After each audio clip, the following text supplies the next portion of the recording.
Halo teman-teman, salam sehat untuk kita semua. Perkenalkan, saya Priska Bistolen, mahasiswa FK Mendana semester 7. Pada kesempatan kali ini saya akan menjelaskan materi toksikologi industri dengan judul target organ. Untuk dapat masuk ke dalam tubuh, toksikan terlebih dahulu kontak dengan permukaan tubuh manusia.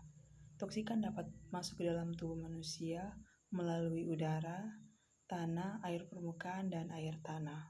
Media masuknya toksikan ke dalam tubuh dapat melalui udara yang dihirup, tanaman, ternak, susu, ikan, dan makanan lainnya.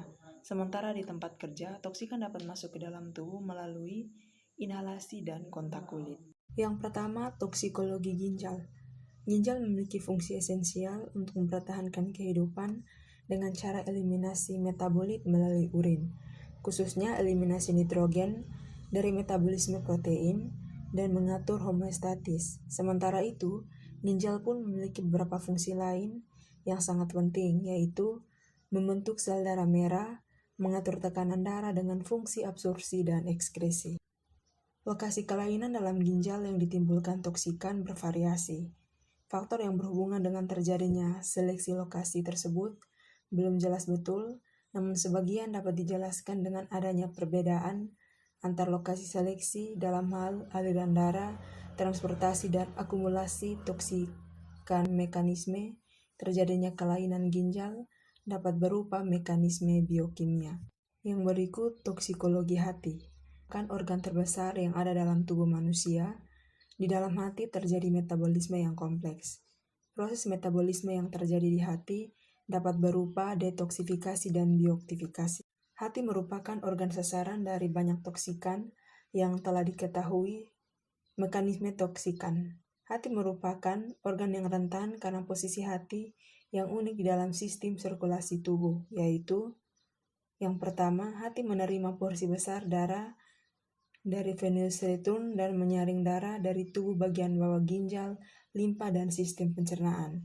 Yang kedua, hati merupakan organ penerima nutrisi yang pertama. Nutrisi yang berasal dari organ penerima nutrisi yang pertama berasal dari usus yang disalurkan melalui vena porta menuju hati, dan hati merupakan organ utama proses biotransformasi toksikan.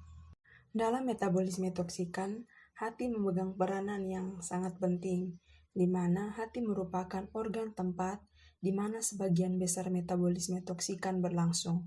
Proses metabolisme tersebut biasa juga disebut dengan proses biotransformasi yang bertujuan untuk mengubah toksikan menjadi kurang toksik atau tidak toksik dan agar lebih mudah dikeluarkan dari dalam tubuh.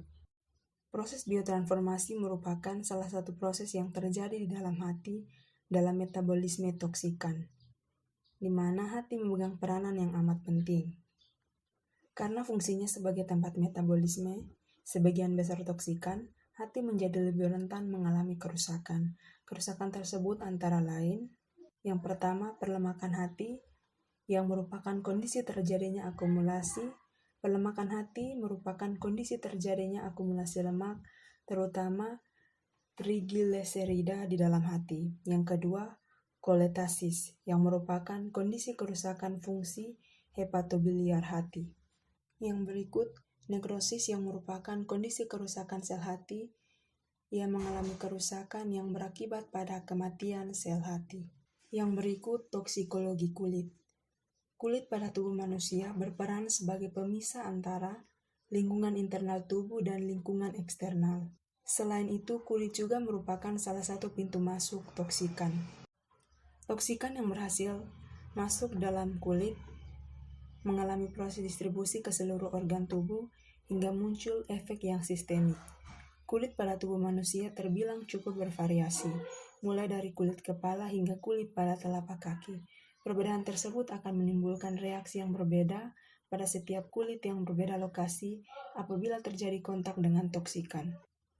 Daya tahan kulit terhadap penetrasi zat asing atau toksikan bergantung pada ketebalan dan pori-pori epidermis, langsung atau tidaknya toksikan masuk ke dalam tubuh, karakteristik fisik toksikan, konsentrasi cairan saat kontak dengan kulit, area kulit yang terpajan, baik kontak langsung dengan toksikan, kontaminasi, durasi pajanan, dan adanya penghalang, peran kulit sebagai tempat penyimpanan toksikan, keutuhan kulit atau sebaliknya, tingkat difusi dan epidermis, aliran darah pada kulit, tingkat biotransformasi kulit.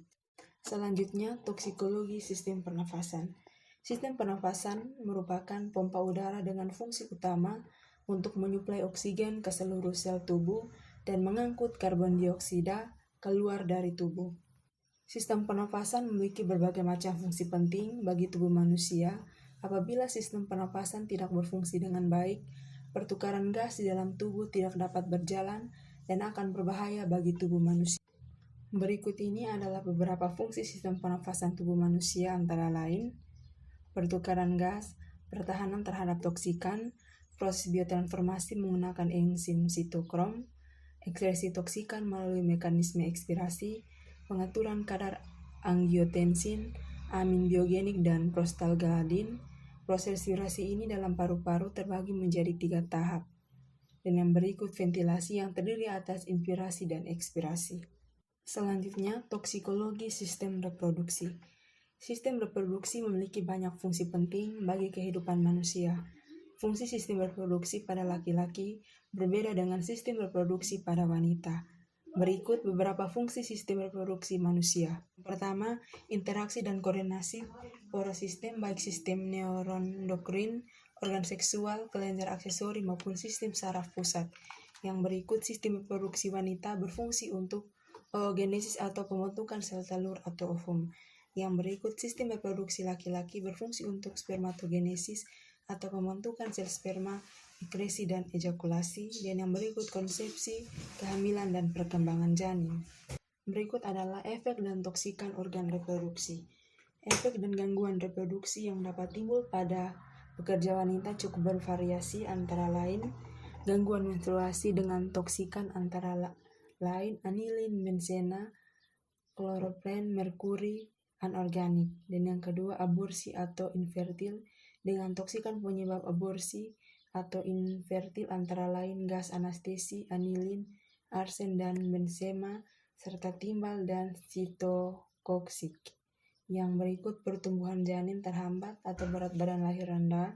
Dan yang ketiga, bayi lahir prematur yang umumnya disebabkan oleh timbal, stres, dan panas.